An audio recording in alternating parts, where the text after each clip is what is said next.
L'alcool a toujours été une épée à double tranchant à Hollywood. Bien qu'il ait pu offrir une évasion temporaire des pressions de la célébrité, il a souvent conduit certaines des plus grandes stars sur un chemin sombre et destructeur.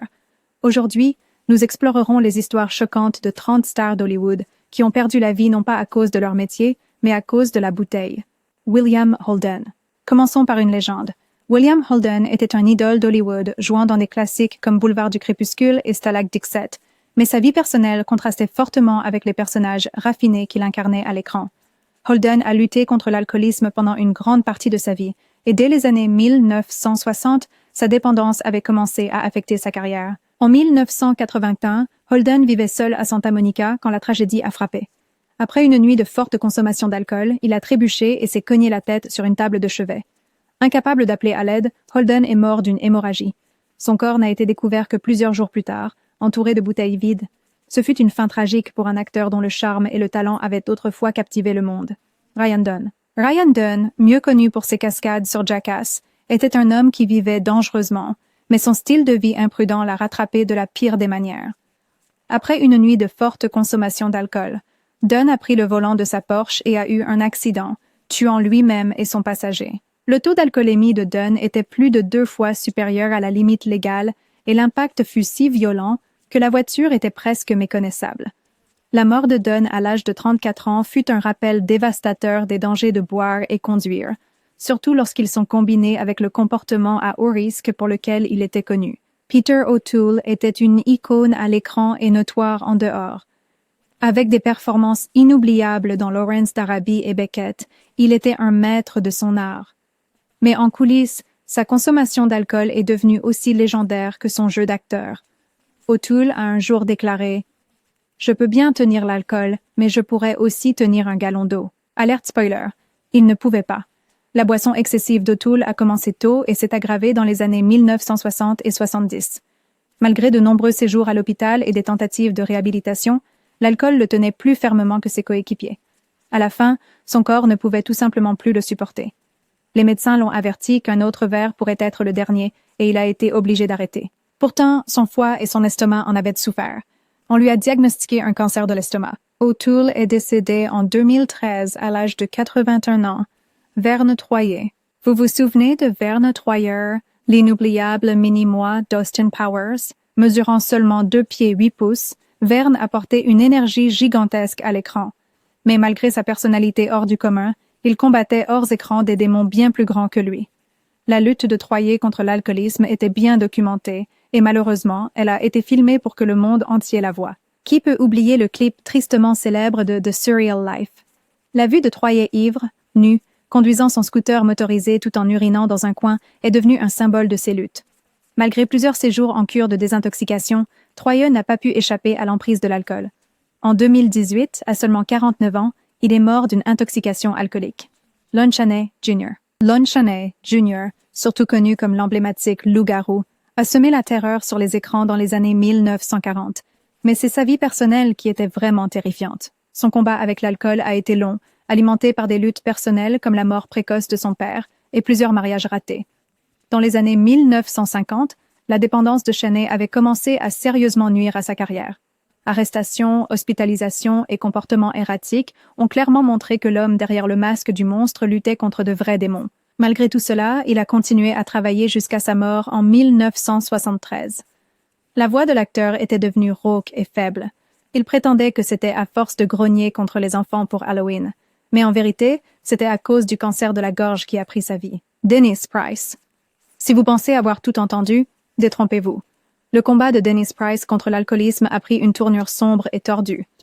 Mieux connu pour ses rôles dans Kind Hearts and Coronets, Price était une étoile montante du cinéma britannique. Mais au début des années 1950, sa vie personnelle était devenue un véritable chaos.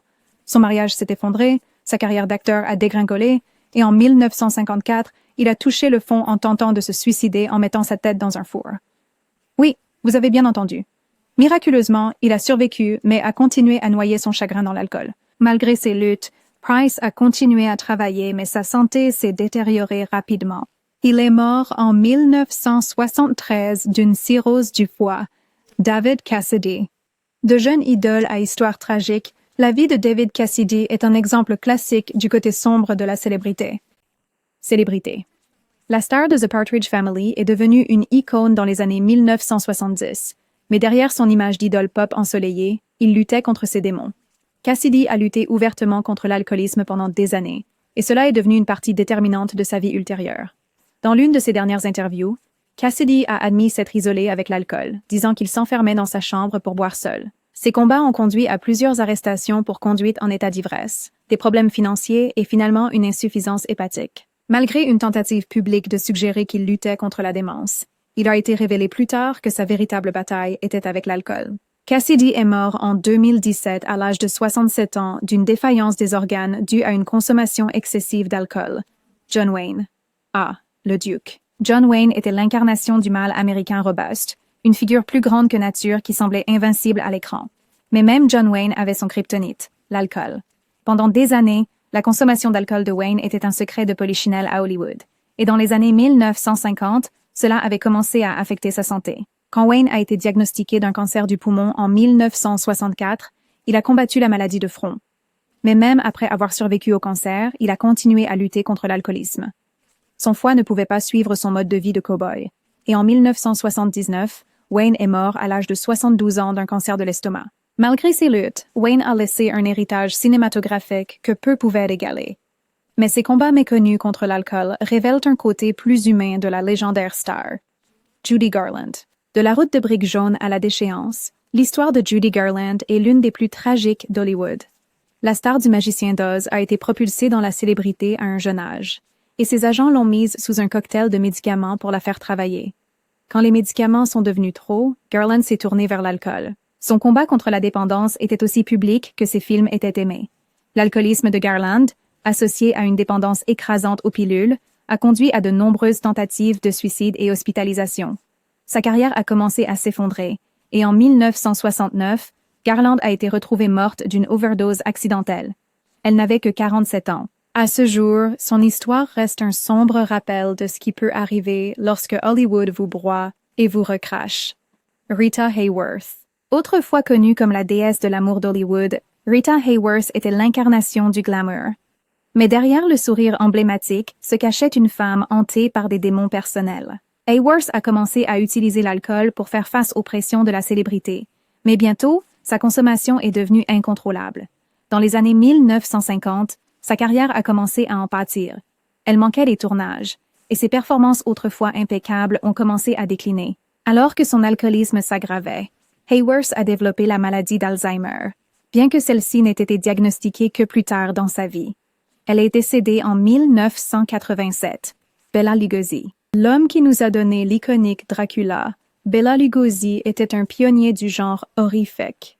Mais derrière l'écran, Lugosi menait une guerre contre son addiction à l'alcool et à la morphine. Sa bataille a commencé dans les années 1930 alors qu'il était au sommet de sa carrière, et elle a rapidement déraillé sa vie personnelle et professionnelle.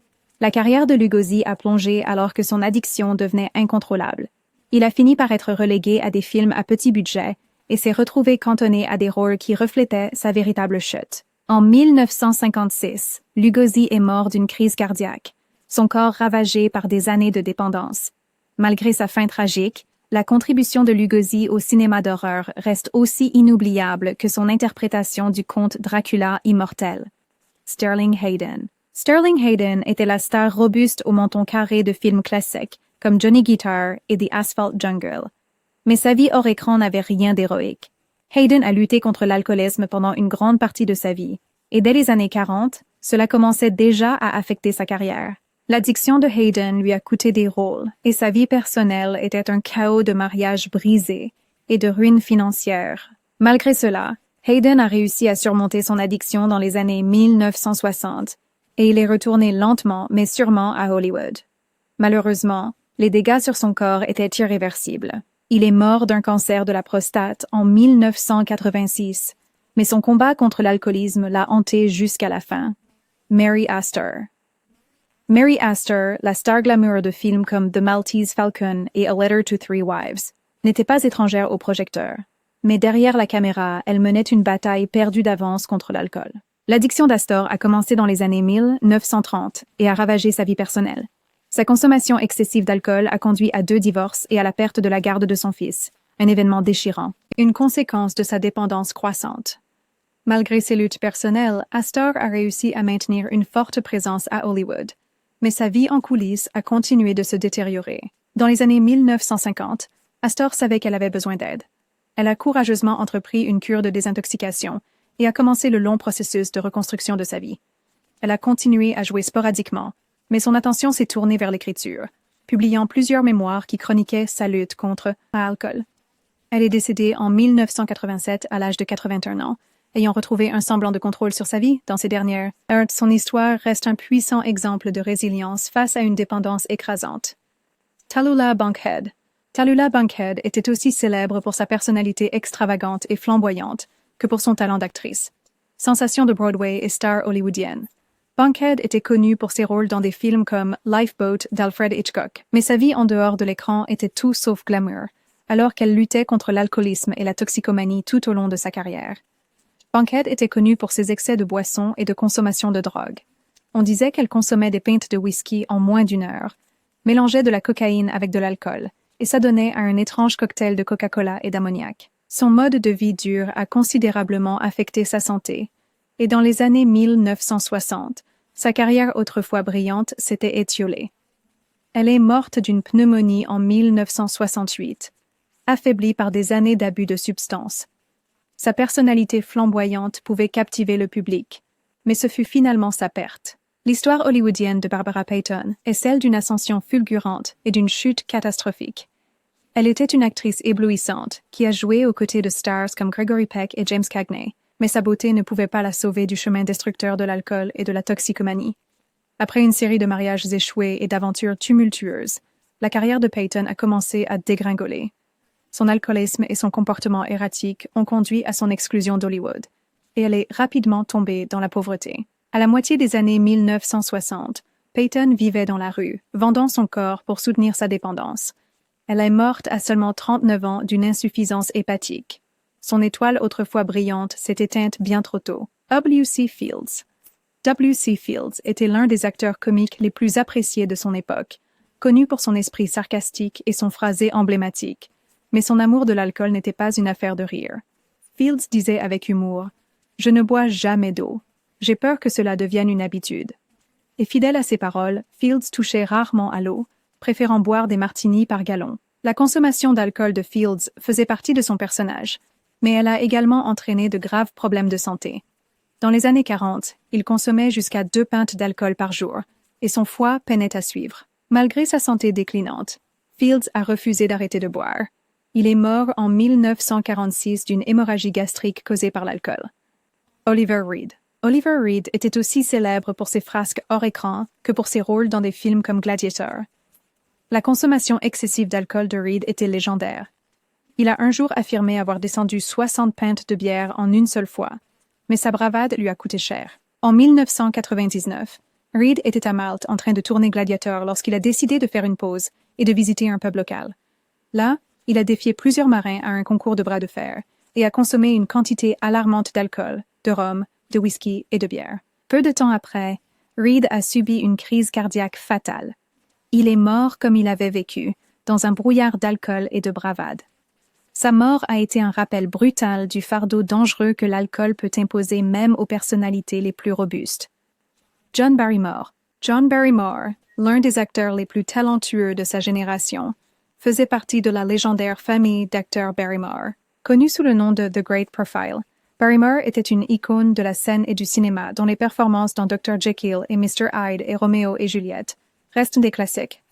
Mais la vie personnelle de Barrymore a été ternie par une lutte constante contre l'alcool. Barrymore a commencé à boire à un jeune âge et était connu pour ses beuveries extravagantes.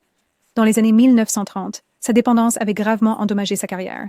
Il a été mis sur liste noire par les grands studios et sa mémoire autrefois vive a commencé à lui faire défaut, le forçant à utiliser des fiches de rappel, même pour les plus simples. La santé de Barrymore s'est rapidement détériorée, et il est mort de cirrhose et d'insuffisance rénale en 1942 à l'âge de 60 ans. Sa vie était un avertissement sur la façon dont même les étoiles les plus brillantes peuvent s'éteindre quand l'alcool prend le contrôle. Errol Flynn. Errol Flynn, le héros original de Cap et d'Épée de Hollywood, était connu pour ses rôles dans Captain Blood et les aventures de Robin des Bois. Mais hors écran, la vie de Flynn était tout sauf héroïque. Son amour de l'alcool, des femmes et des fêtes sauvages est devenu aussi léger. autant que ses rôles au cinéma.